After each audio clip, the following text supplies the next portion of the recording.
अस्सलाम वालेकुम। आबदा परवीन। दोस्तों, आबदा परवीन एक ऐसी मौसीकार, अदाकार और फनकार हैं जिनका नाम बड़े अदब एहतराम से लिया जाता है। अपनी मखसूस अदाकारी और सूफियाना कलाम की वजह से शोहरत पाने वाली आबदा परवीन आखिर कौन हैं, आज हम आपको इस वीडियो में बताएंगे।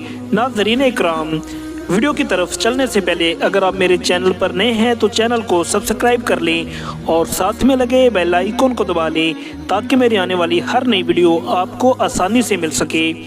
दोस्तों, आबदा परवीन को मौसीकी की मलका भी कहा जाता है और पाकिस्तान में सबसे ज़्यादा मुआवजा लेने वाले गुलकारों में आपका शुमार होता है। आबदा परवीन का मुकम्मल नाम आबदा परवीन ही है। आबदा परवीन 20 फरवरी 1954 को पाकिस्तान के खूबसूरत शहर लाड़काना में पैदा हुई। अगर 2024 में आबदा परवीन की उम्र की बात करें तो 88 साल बनती है। आबदा परवीन के वालिद का नाम उस्ताद गुलाम हैदर है।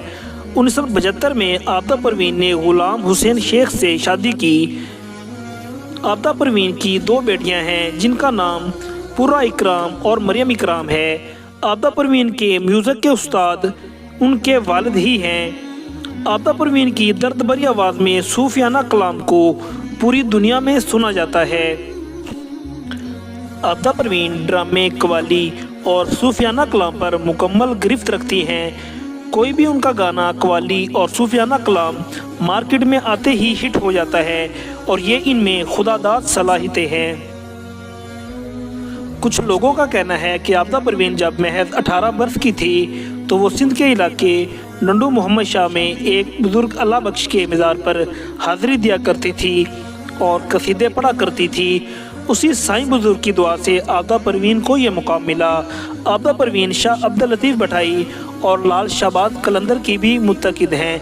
इन्होंने शाह अब्दुल लतीफ़ भटाई और हज़रत कलंदर पर भी बहुत ज़्यादा कलाम पढ़े हैं। इसके अलावा मुल्क पाकिस्तान और बाहर के ममालिक के रूहानी बुजुर्गों पर भी बेशुमार कलाम पढ़े और लिखे हैं। मकाम, मर्तबे, इज़्ज़त, शोहरतें ऐसे ही नहीं मिल जाती।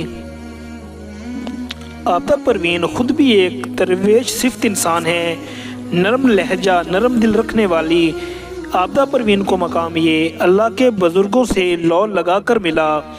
एक इंटरव्यू में आबदा परवीन का कहना था कि ये मकाम मुझे अल्लाह की ख़ास अता से और मेरे पीरो मुर्शद की दुआ से मिला।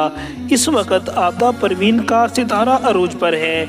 कोई भी उनका कलाम मार्केट में आते ही हिट हो जाता है और उनके व्यूज़ मिलियंस में जाते हैं। पाकिस्तान में बड़े बड़े प्रोग्रामों पर आबदा परवीन का शानदार इस्तकबाल किया जाता है। पाकिस्तान में नए आने वाले लड़के आबदा परवीन को अदब एहतराम की निगाह से देखते हैं और उनको उस्ताद मानते हैं। उनकी वीडियोज़ उठाकर उनको सुनकर बहुत कुछ सीखते हैं। पिछले ही दिनों सुल्तान अतीकुर रहमान, जो कि पाकिस्तान का एक बड़ा नाम है, उन्होंने आबदा परवीन के सामने अपना कलाम पेश किया और खूब दाद समेटी।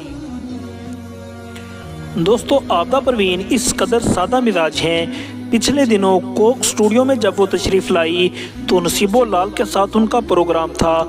आबदा परवीन ने नसीबो लाल के पाँव को हाथ लगाया एहतरामन, लेकिन नसीबो लाल को पता नहीं था। जब उनको पता चला तो वो जल्दी से दूर हो गई और उठकर उन्होंने आबदा परवीन के पाँव को हाथ लगा के माफ़ी मांगी कि मैं तो इस काबिल ही नहीं हूँ, आप बड़े लोग हैं, आपकी दुआएं चाहिए। दोस्तों, आबदा परवीन ने अपने कैरियर का बाकायदा आगाज़ 1973 में रेडियो पाकिस्तान से किया। आज सिर्फ 4 साल में ही पाकिस्तान की सूफियाना गुलकार बन गई। आपको अल्लाह ने इस कदर शोहरत से नवाजा कि आपने England, Dubai, India, Chicago, Malaysia, Birmingham और इसके अलावा कई ममालिक में अपनी आवाज़ का जादू चलाकर लोगों को गर्विदा बनाया। 1990 में आबदा परवीन को बॉलीवुड में गज़लें गाने का मौका मिला। माही यार दी गडोली कलाम इस कदर मकबूल हुआ कि दुनिया भर में पसंद किया गया। आबदा परवीन ने हाल ही में मुल्क पाकिस्तान के कोक स्टूडियो में अपने जौहर दिखाए। हर साल ही इनके नए एल्बम रिलीज़ होते हैं जिनको मदा हमेशा की तरह पसंद करते हैं। आबदा परवीन के बेटे का नाम सारंग लतीफ़ है। आबदा परवीन की एक आर्ट गैलरी भी है जिसमें इन्होंने ज्वेलरी, पेंटिंग, किताबें और म्यूज़िक की सीडीज़ रखी हुई हैं। اگر آبدہ پروین کے ایوارڈ کی بات کریں تو ان کو پاکستان میں بے شمار ایوارڈ سے نوازا گیا ہے۔ آبدہ پروین کی جتنی بھی تعریف کی جائے کم ہے، کیونکہ انہوں نے ملک پاکستان کا نام پوری دنیا میں روشن کیا ہے۔ آبدہ پروین کو پاکستان سمیت کئی ممالک کے بڑے بڑے لیجنڈ کے ساتھ گانے کا موقع ملا ہے۔ امید کرتا ہوں دوستو آپ کو میری یہ ویڈیو پسند آئی ہوگی۔ ملتے ہیں ایک نئی ویڈیو میں، تب تک کے لیے اللہ حافظ۔